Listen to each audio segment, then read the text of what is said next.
दोस्तों MC Singla case से जुड़ा एक ऐसा वाकया आपको बताने जा रहा हूँ। निश्चित ही साथियों आप जस्टिस विक्रमनाथ की तारीफ करेंगे या साथियों उनकी तारीफ कर कसीदे पढ़ेंगे। आप कहोगे कि जस्टिस विक्रमनाथ रियल में पेंशनरों का भला चाहते हैं। जस्टिस विक्रमनाथ जी ने एक ऐसा कदम उठाया जिसको सुनकर आप सब लोग खुश हो जाओगे, चौंक जाओगे। सबसे पहले वीडियो पूरा देखिएगा और हमें सपोर्ट कीजिएगा, चैनल को सब्सक्राइब कीजिएगा। लाल रंग का जो सब्सक्राइब बटन देख रहे हो उसे आप दबा दीजिए, चैनल को सब्सक्राइब कर लीजिए।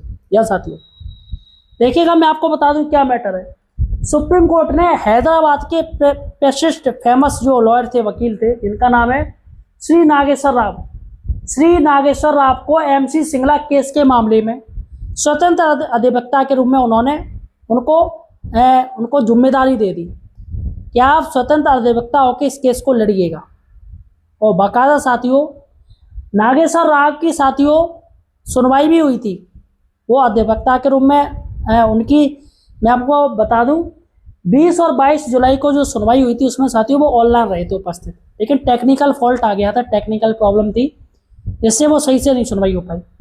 अब साथियों 12 अगस्त को जो व्यक्तिगत सुनवाई के तौर पे वो आए थे, वो भैया हैदराबाद से दिल्ली आए थे, लेकिन साथियों 12 अगस्त को जस्टिस साहब विक्रमनाथ जी नहीं थे यहाँ साथियों, वो अनुपस्थित हो गए।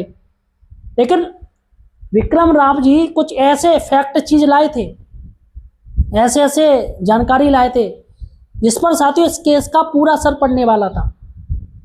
अब क्या स्थिति है, क्या श्री नागेश्वर राव फिर से अब जो सुनवाई है कल 19 तारीख को, क्या उसमें वो भाग लेंगे? इस पर साथियों मैं आपको बता दूं, मेरे पास एक मैसेज है, देखिएगा, ध्यान से देखिएगा, सुनिएगा। माननीय सर्वोच्च न्यायालय ने हैदराबाद के श्री नागेश्वर राव तुर्गा को एमसी सिंगला केस मामले में स्वतंत्र अधिवक्ता यानी इंडिपेंडेंट प्लीडर के रूप में उपस्थित होकर अपनी दलीलें रखने की अनुमति दी है। यह मामला 19 अगस्त 2026 को सुनवाई के लिए सूचीबद्ध है, जो कि कल है 19 तारीख। श्री तुर्गा को पहले 20 जुलाई 2026 को 22 जुलाई 2026 की सुनवाई के दौरान ऑनलाइन या वर्चुअल यानी वीसी के माध्यम से अपनी दलीलें रखने के लिए अनुमति मिली थी, ठीक है। लेकिन तकनीकी समस्याओं की वजह से उनकी दलीलें सुनी नहीं जा सकी, भाई नेट ही नहीं चल रहा ढंग से, तो इसलिए वो नहीं हो पाया। इसके बाद माननीय न्यायालय ने उन्हें खुद जस्टिस साहब ने विक्रमनाथ जी ने उनसे कहा कि आप 12 अगस्त को आइएगा, कोर्ट में उपस्थित होइएगा व्यक्तिगत रूप से। तो साथियों 12 अगस्त 2026 को व्यक्तिगत रूप से अपनी दलीलें रखिएगा, आपके पास क्या क्या रिकॉर्ड है इस केस से रिलेटेड वो आप लाइएगा।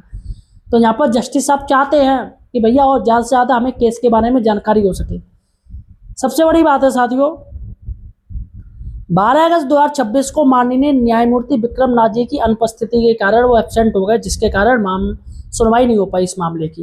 लेकिन सबसे बड़ी बात है कि श्री नागेश्वर राव तुर्गा जी हैं साथियों, वो भैया हैदराबाद से दिल्ली पहुंच गए थे उस दिन, लेकिन अनुपस्थित होने के कारण वह सुनवाई में भैया आ ही नहीं पाई, अब सुनवाई नहीं हुई। अब श्री तुर्गा को कुछ अत्यंत महत्वपूर्ण दस्तावेज माननीय पीठ के समक्ष जल्द से जल्द प्रस्तुत करने की बात कही उन्होंने कि उनके पास कुछ ऐसे महत्वपूर्ण दस्तावेज हैं, डॉक्यूमेंट्स हैं जो इस केस की पूरी दिशा पलट सकते हैं। देखिएगा क्या क्या है इनके पास। 29 अक्टूबर 1993 का मेमोरेंडम ऑफ सेटलमेंट यानी MOS इनके पास से ज़्यादा इंपोर्टेंट है 1993 का। दूसरा है 26 मार्च 1994 को ही स्मॉल कमेटी की बैठक के मिनट्स, यहाँ साथियों ये इनके पास है। और IBA से प्राप्त विभिन्न न्यूज़पेपर जिनसे यह पुष्टि होती है कि पेंशन RBI के अनुरूप होनी है, क्योंकि IBA ने कई न्यूज़पेपर में डॉक्यूमेंट ये एडवर्टाइजमेंट निकाले थे, नोटिफिकेशन, तो उनके पास सब कुछ है। और RRB पेंशनरों के पक्ष में सर्वोच्च न्यायालय का आदेश या साथियों रिजर्व बैंक ऑफ इंडिया का, जिसमें उपरोक्त दस्तावेजों को मान्यता देते हुए RRB पेंशनरों को पेंशन प्रदान की गई है। तो पहले RRB के जो रिजर्व बैंक ऑफ इंडिया के जो कर्मचारी थे उनको भी ऐसी पेंशन मिलती थी बैंक पेंशनरों की तरह, लेकिन उनके साथियों मान्य किए गए। तो ये सभी दस्तावेज अत्यंत महत्वपूर्ण है और आगामी दलीलों के दौरान उन्हें न्यायालय के समक्ष प्रस्तुत करना ये साथियों बहुत ज़्यादा इंपॉर्टेंट है, ठीक है। श्री तुर्गा के प्रयास निश्चित रूप से सराहनीय और इसके प्रयास मामले में अपेक्षित परिणाम स्वरूप महत्वपूर्ण भूमिका निभा सकते हैं। अब साथियों देखिएगा 19 अगस्त को माननीय तुर्गा जी सर्वोच्च न्यायालय के सामने आए, व्यक्तिगत रूप से अपनी दलीलें रखें, तो साथियों निश्चित ही फायदा पहुंचेगा सबसे बड़ी बात है कि यह 37 मिसलियस मैटर्स है, तीसरे नंबर पर सूचीबद्ध है और जिसकी सुनवाई 10:30 बजे साथियों इसकी होगी। ठीक है, तो 19 अगस्त को दिशा निर्देश साथियों आ चुके हैं। तो यहाँ पर ये रेगुलर हियरिंग लिस्ट में पार्ट नंबर 2 में रखा गया है और सुनवाई साथियों लगभग 2 बजे के बाद होगी। ठीक है, और सभी को साथियों, और ये कोर्ट नंबर 2 में होगी। और फिलहाल साथियों ये बड़ी अपडेट है कि यहाँ पर हैदराबाद से श्री नागेश्वर राव जी साथियों तुर्गा जी आए। और फिलहाल आपका क्या कहना है इस विषय के बारे में मुझे कमेंट सेक्शन में जरूर बताइए। धन्यवाद।